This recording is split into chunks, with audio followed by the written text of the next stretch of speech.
सबसे सुरक्षित स्थान कौन सा है? कल्कि का प्रकटीकरण सबसे पहले कहाँ होगा? हेलो फ्रेंड्स, सबसे सुरक्षित स्थान कौन सा है? कल्कि का प्रकटीकरण सबसे पहले कहाँ होगा? दोनों ही प्रश्नों के उत्तर हम जानेंगे। सबसे पहले, सबसे सुरक्षित स्थान।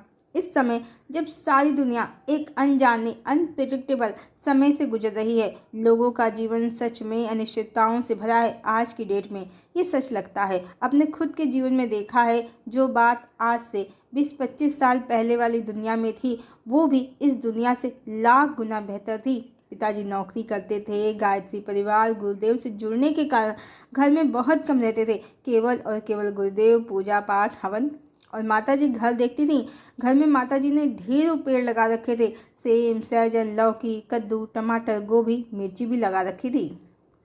पूरा मोहल्ला खाता था और होली की तैयारी तो महीनों पहले शुरू हो जाती थी। पापड़, चिप्स, गुजिया, तरह तरह के। होली जाने के बाद भी 15-20 दिन तो होली रहती ही थी। कोई विशेष भागदौड़ नहीं, कोई तनाव नहीं। न तब इतने तरह के ऐप थे, न पहचान पत्र, न नियम कानूनों के शिकंजे, न किसी को आत्मनिर्भरता का नशा था। सब मिलजुल कर तो रहते ही थे। लड़कियां भी इतनी डरी सहमी तो नहीं थी। कोई लड़का जरा देर देख ले तो उसकी ही हंसी उड़ा देती थी या खुद की खूबसूरती पर थोड़ा घमंड कर लेती थी।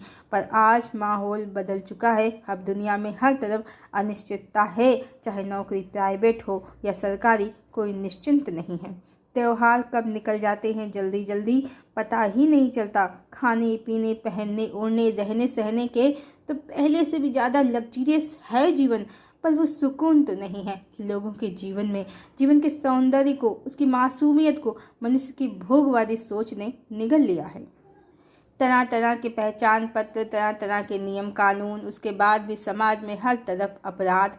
अब तो लड़कियां शादी से भी डर रही हैं, बहुत से लड़के भी डर रहे हैं। अभी किसी के पोस्ट सेक्शन में कुछ पढ़ने को मिला जो इंटरेस्टिंग लगा और सही भी। उन्होंने कहा किसी विशेष पर्सन को लेकर कि मैं पुरुष होकर भी अंदर से फेमिनाइन गुणों को रखता हूँ, जैसे प्रेम, दया, क्षमा, करुणा, पर वो स्त्री होकर भी मेल की तरह बिहेव करती है। डोमिनेटिंग, डराना, भौकाल मचाना, क्षमा न करना, लड़ना। ये उनकी वाइफ के लिए पोस्ट बिल्कुल भी नहीं था, पर इस पोस्ट में आगे यही लिखा था कि आजकल ज़्यादातर शादियाँ इसलिए टूट रही हैं क्योंकि मेल की शादी जिस फीमेल से हो रही है वो मेल कैरेक्टरिस्टिक्स को फॉलो करने वाली सोल है, जिनमें स्त्रियों के गुण प्रेम, क्षमा, दया है ही नहीं। इसलिए मेल की शादी बेमेल हो रही है। दोनों ही अकड़ू हैं। सच भी है ये। प्रेम की सुगंध अब जगत में खो गई है। जिस नारी शक्ति के जागरण की बात हम करते हैं वो यही है, अपने अंदर के फेमिनाइन गुणों को जागृत करें। बिना प्रेम के जगत में जीवन संभव नहीं है। अभी सभी एक दूसरे को डोमिनेट करना चाहते हैं। स्त्री पुरुष पर, पुरुष स्त्री पर, सरकार जनता पर, जनता सरकार पर। सब तरफ तनातनी का माहौल है। और सबसे सुरक्षित स्थान अब कैसे मिले जब मनुष्यों को मनुष्यों पर विश्वास नहीं है। इसीलिए तो health insurance, term life insurance की इतनी सारी कंपनियां चल रही हैं। अब जीवन का भी व्यापार हो रहा है। लोग खुद को बिल्कुल भी सुरक्षित नहीं समझ रहे हैं। ये बात भी बहुत अखरती है कि बहुत ज़्यादा स्ट्रगल के बाद अब लोगों को जॉब मिलती है और बहुत सारा पैसा लोगों का होम लोन, कार लोन, इसके बाद टैक्स में चला जाता है। पर सरकार की तरफ से रूल करने, टैक्स लगाने, मनुष्यों को पहचान में कैद करने के अलावा जनता के लिए, उनकी सुरक्षा के लिए, उनके जीवन को सुरक्षा देने के लिए कोई नीति नहीं है। सरकार एक बिजनेसमैन की तरह बिहेव कर रही है, पर वो बिजनेसमैन भी सिर्फ ले रहा है, दे कुछ नहीं रहा है। न स्वच्छ जल, न स्वच्छ वायु, न दुर्घटनाओं पर रोकथाम, न अपराधों पर रोकथाम। लोग तो अपना जीवन अपनी कमाई से जी रहे हैं। उसे सुरक्षित करने के लिए भी खुद ही स्ट्रगल कर रहे हैं। तो जो सरकार चुनी जा रही है वो क्या दे रही है बदले में? लोग नौकरी कर रहे हैं स्ट्रगल से, उसे पाते हैं स्ट्रगल से, पाने के बाद भी स्ट्रगल कर रहे हैं। करोड़ों लाखों की फीस लग रही है। घर भी महंगे हैं, स्वास्थ्य सुविधाएं भी महंगी हैं, जल, वायु, भोजन शुद्ध कुछ भी नहीं है। कुछ मेन जगहें छोड़ दें तो सड़कें भी हर जगह दुरुस्त नहीं हैं और अपराध, इसके बारे में तो सिर्फ 10 मिनट की न्यूज़ ही काफ़ी है। जी रहे हैं मनुष्य स्ट्रगल से, और बीमारी और मरने के लिए भी प्लान लेना पड़ रहा है। ये कौन सी दुनिया है? क्या इसी स्पीड से, इसी दिशा में चलकर सरकारों का जो न्यू वर्ल्ड ऑर्डर है वो दुनिया में कायम होगा? सतयुग तो ऐसे नहीं आ सकता, बिल्कुल नहीं आ सकता। पर सबसे सुरक्षित स्थान, ये कंटेंट का थंबनेल है। तो इस समय सबसे सुरक्षित स्थान वो है जहां जगदम्बिका का निवास है। जी हाँ, इस घोर कलिकाल में जब सब तरफ अनिश्चितता है तो सबसे सुरक्षित स्थान वही है जहाँ देवी वैष्णवी रहती हैं। वो भगवान का शक्ति तत्व, उनकी फेमिनाइन एनर्जी हैं, साथ ही उनकी अर्धांगिनी है।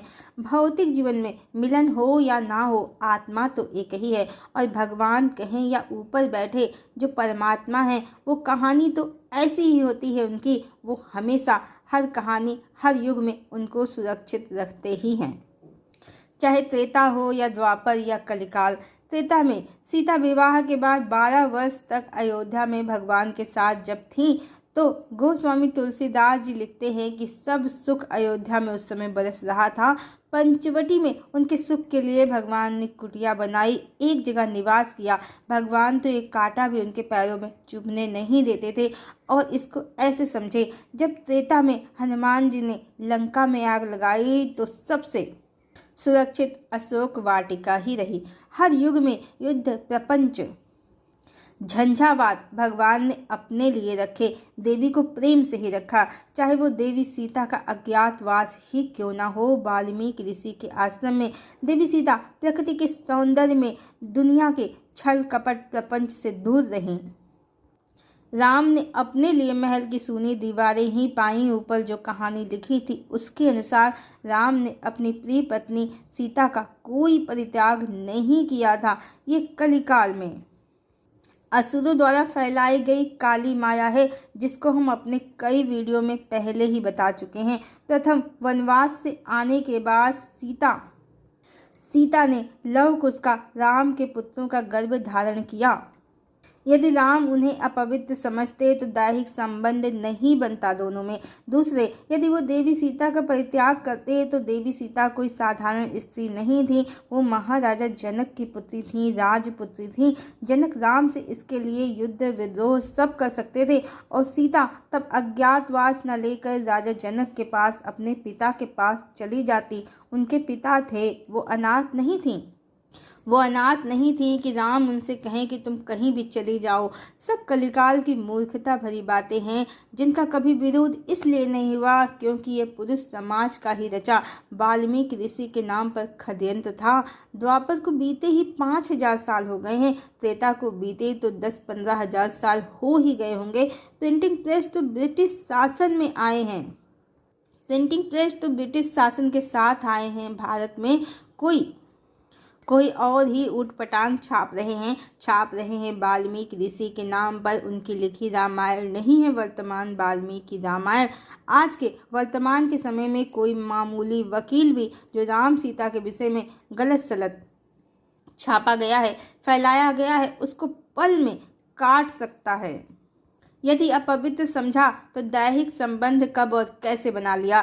त्यागा तो जनक कहाँ थे, और धोबी की पत्नी तो अपने मन से गई, अपने मन से आई। सीता कब अपने मन से लंका गई और अपने मन से लौट आई। उनका अपहरण हुआ था, उनका तो कोई दोष ही नहीं है। और वो कितने ही दिन रही हो लंका में, इसके लिए भी उनका कोई दोष नहीं है। वो तो राम पर निर्भर थी। जब वो लेने आए, युद्ध किया, तो वो वापस आई। वो बंधक थी, मनचली नहीं। परिस्थिति ही अलग है। पर हाँ, आज भी मनुष्य नीच हैं, त्रेता में भी थे। धर्म के चारों चरण नहीं थे त्रेता में। कुछ मूर्खों ने देवी के चरित्र पर लांछन लगाया, जिसे सीता ने स्वयं पर ले लिया। क्योंकि वो बहुत संवेदनशील थी, इसलिए उन्होंने स्वयं ही अज्ञातवास लिया, नहीं तो वो जनकपुर जा सकती थीं। उनके तो कोई भाई भी नहीं थे। जैसे आजकल के भाई बंधु लोगों के जो अच्छे नहीं हैं, बहन के ही दुश्मन बन जाते हैं उनके विपरीत समय पर, जरूरत पड़ने पर। वो तो जनक की सर्वस्व थी, लाडली बेटी थी। जनक कोई संकीर्ण मानसिकता के व्यक्तित्व भी नहीं थे, विदेहरास थे, राजर्षि थे, जो सीता ना जाती जनकपुरी, जो चाहती तो। और कथा तो ये भी है कि देवी सीता के वियोग में राम ने सैया का त्याग करके भूमि पर ही आजीवन शयन किया, और जब अश्वमेध यज्ञ का आयोजन किया, प्रजा ने कहा आप विवाहित हैं, देवी सीता को ढूंढ कर लाइए, उनके बिना आप यज्ञ के यजमान कैसे बन सकते हैं। तो राम ने कहा कि आप ढूंढ कर लाइए। आपने संदेह किया, मैंने नहीं किया। वो जानते थे कि उनकी स्वाभिमानी सीता अब लौट कर नहीं आएंगी। सोने की सीता बनाई और यज्ञ में यजमान बने, पर किसी दूसरी स्त्री का ध्यान नहीं किया। ऐसा ही द्वापर में भी रहा। श्री कृष्ण का प्रेम देवी राधा के लिए, उनके साथ गोकुल बरसाना की प्रेम भरी लीला जितनी भी थी, उसके बाद वियोग तो दोनों का रहा, पर मथुरा, द्वारिका, हस्तिनापुर सब संघर्ष श्री कृष्ण ने अपने लिए रखा। जहाँ आदि शक्ति हैं, देवी राधा है, बरसाना है, वृंदावन है, वहाँ तो हर दिवस प्रेम, सौंदर्य और शांति का राज था। सबसे सुरक्षित स्थान तो वही है जहाँ आदि शक्ति हैं। और भगवान बुद्ध ने भी वन वन खाक छानी, तपस्या की देह जलाई, पर यशोधरा के लिए दुनिया के छल कपट प्रपंचों के झंझट नहीं रखे। बोधित्व प्राप्त करने के बाद वो उनको और राहुल को अपने साथ भी ले गए, राजसी जीवन के क्लेशों से दूर, प्रेम और शांति के मार्ग पर। ये आदिशक्ति का स्वभाव भी है, प्रभाव भी है। वो जहाँ रहती हैं, प्रेम, शांति, सौंदर्य, वैभव सब प्रकट हो जाता है, चाहे अयोध्या हो या गोकुल या लंका ही क्यों ना हो। कहते भी हैं कि जो देवी ने थोड़ा सा समय लंका की अशोक वाटिका में बिताया, तभी लंका श्रीलंका कहलाई। वाल्मीकि रामायण में ही उल्लेख है। राम कहते हैं देवी सीता से, तुम्हारे साथ इस वन में मुझे अयोध्या का वैभव भी फीका लगता है, कुछ नहीं लगता।